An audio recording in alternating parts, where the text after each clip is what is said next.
Welcome to Penrose Learning, where we make understanding easy.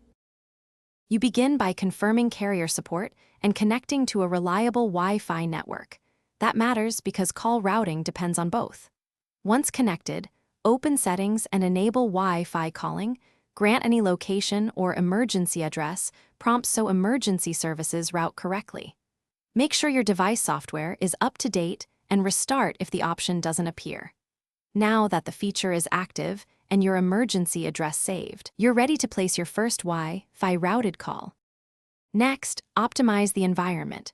Choose a 5 GHz network or a less crowded SSID to lower latency and packet loss, because audio quality depends on stable throughput.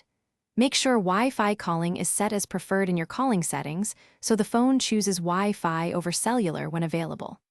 Close background apps that use bandwidth and enable any low latency or co-S features on your router. Once done, place a short test call to check audio clarity and packet stability. To finish, place calls as you normally would. The device will route them over Wi-Fi when conditions match your preference.